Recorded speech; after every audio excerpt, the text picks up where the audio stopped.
Shalom, Assalamualaikum warahmatullahi wabarakatuh. Baiklah, kami dari kelompok 4. Pada saat ini kami akan mempresentasikan hasil diskusi kami mengenai job costing dan proses costing.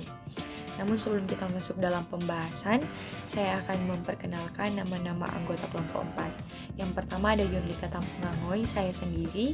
Yang kedua ada Natasha Mema. Dan yang ketiga ada Kesha Frisilia Toniga. Pengertian job costing ini merupakan suatu metode perhitungan di mana biaya produksi yang dikumpulkan nantinya akan dibebankan dan menjadi biaya ke unit produksi. Biaya ini bisa dikatakan sebagai biaya yang berdasarkan pesanan. Berikutnya manfaat job order costing. Di sini ada beberapa manfaat dari job order costing. Yang pertama itu menjadi bahan pertimbangan menerima atau menolak pesanan. Yang kedua membantu menentukan harga jual dan beban produksi. Yang ketiga mengontrol proses dan biaya produksi yang telah terjadi. Yang keempat memisahkan keuntungan dengan jelas dan menjadikan perbandingan. Dan yang kelima membantu perbandingan biaya aktual serta menjadi analisis histori pemasaran. Yang berikutnya contoh job order costing. Di bawah ini adalah contoh berbagai jenis bisnis yang melacak inventaris menggunakan sistem penetapan biaya pekerjaan serta perbedaan proses. Yang pertama ada firma hukum dan bisnis akuntansi. Pengacara maupun akuntan sering menggunakan sistem penetapan biaya pekerjaan untuk melacak waktu dan sumber daya yang dihabiskan untuk setiap kliennya. Yang kedua, pelayanan medis. Contoh selanjutnya dari job order costing adalah rumah sakit dan klinik yang menggunakan klaim khusus untuk menentukan berapa biaya setiap pasien. Yang ketiga, studio film. Contoh berikutnya dari job order costing adalah studio film yang menggunakan penetapan biaya pekerjaan untuk melacak gaji karyawan, alat peraga, kostum, lokasi, dan biaya peralatan film. Dan yang keempat, perusahaan konstruksi. Banyak perusahaan mendesain bangunan yang dirancang khusus untuk memenuhi kebutuhan pemilik atau pengelola properti tertentu. Selanjutnya keunggulan dan kelemahan job costing, yaitu keunggulan sangat bagus untuk menelusuri cost per unit produk, bisa menghasilkan informasi yang lebih akurat jika dibandingkan dengan metode lain. Job costing disebut-sebut sebagai metode penentuan cost yang paling efektif dan valid untuk mengakumulasikan biaya kesepakatan kontraktual cost plus. Kelemahan, hal ini membutuhkan jumlah besar pengumpulan data rinci dan data entry yang mahal. Hal ini juga menjalankan risiko termasuk beberapa data yang tidak akurat yang memerlukan sistem kontrol yang mahal untuk meminimalkan.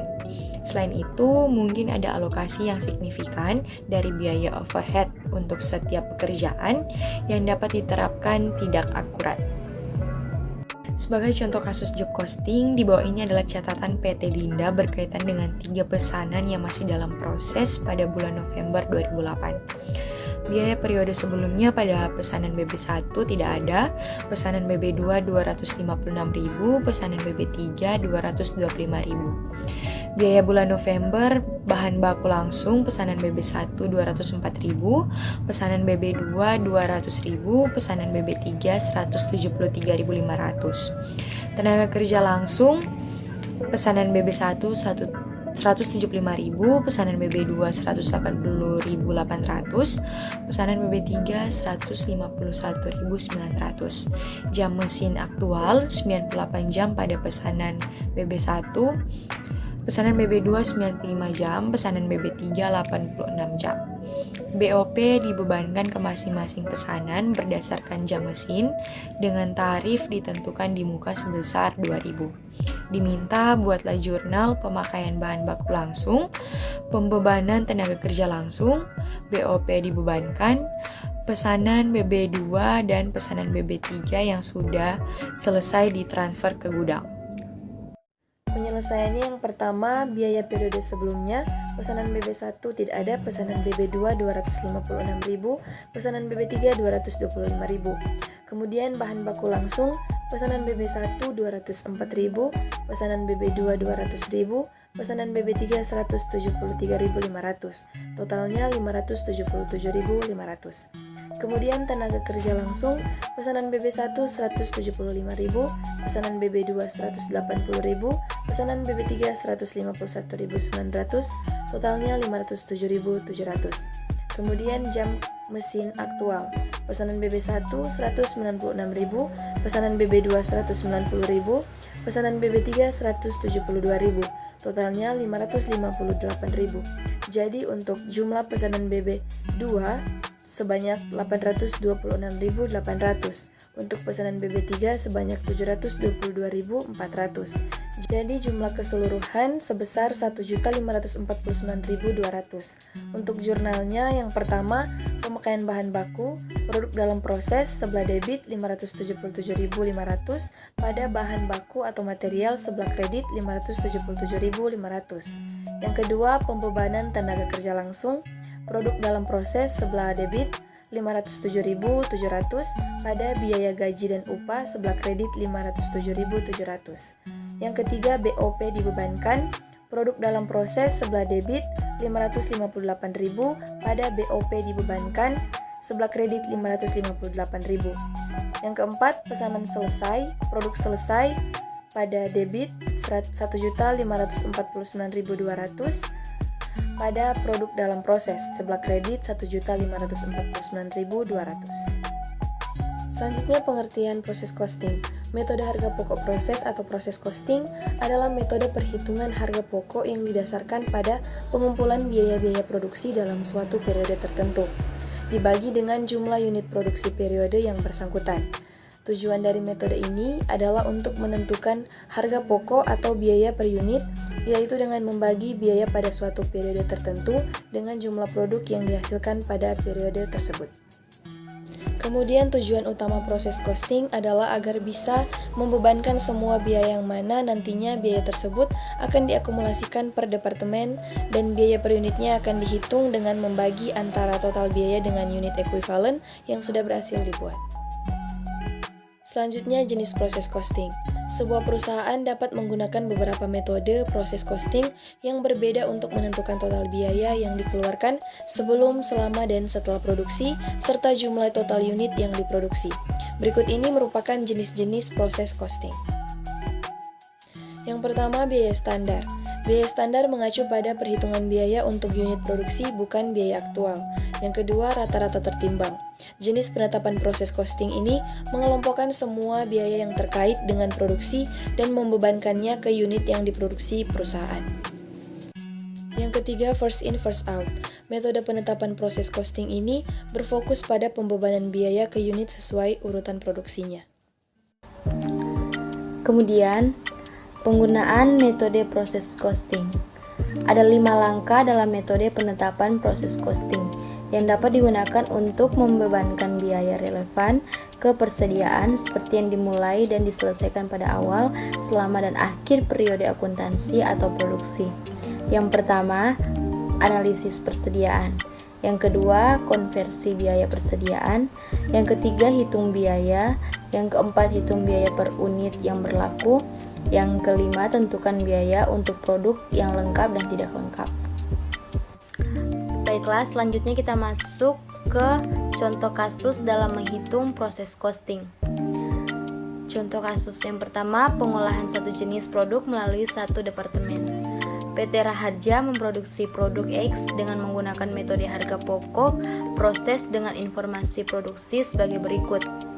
Masuk dalam proses sama dengan 125.000 unit, barang selesai 105.000 unit, barang dalam proses akhir 20.000 unit dengan tingkat penyelesaian, biaya bahan 100%, biaya konversi 75%, informasi biaya pada bulan Januari 2010, biaya bahan 5 juta, biaya tenaga kerja 2.400.000, biaya overhead pabrik 1.200.000. Yang diminta, yang pertama, A. Buat laporan biaya produksi, B. Buat jurnalnya. Dan selanjutnya kita masuk dalam penyelesaian. Menghitung unit ekuivalen dan biaya per unit. Bahan 105.000 ditambah 20.000 kali 100% sama dengan 125.000. Konversi 105.000 tambah 20.000 kali 75% sama dengan 120.000. Biaya per unit, bahan 5 juta dibagi 125.000 sama dengan 40. Tenaga kerja 2.400.000 dibagi 120.000 sama dengan 20. BOP 1.200.000 dibagi 120.000 sama dengan 10. Jadi jumlah bahan, tenaga kerja, dan BOP sebesar 70. Berikutnya laporan biaya produksi. PT Raharja Departemen 1, laporan biaya produksi bulan Januari 2010. Kuantitas produksi masuk dalam proses 125.000 unit, barang selesai 105.000 unit, barang dalam proses akhir atau BB 100%, BK sama dengan 75%, 20.000 unit. Biaya yang dibebankan, jenis biaya, bahan, total biaya 5 juta, biaya per unit 40. Tenaga kerja, total biaya 2.400.000, biaya per unit 20. Bahan, total biaya 1.200.000, biaya per unit 10. Jadi jumlah keseluruhannya total biaya 8.600.000, biaya per unit 70. Perhitungan harga pokok. Harga pokok barang selesai ke gudang sama dengan 105.000 kali 70 sama dengan 7.350.000. Harga pokok BDP akhir bahan 100% kali 20.000 kali 40 sama dengan 800.000. Tenaga kerja 75% kali 20.000 kali 20 sama dengan 300.000. BOP sama dengan 75% dikali 20 sama dengan 150.000. Jumlah 1.250.000. Jumlah biaya yang dibebankan sama dengan 8.600.000. Sekian dari presentasi kami. Mohon maaf kalau ada salah kata. Terima kasih.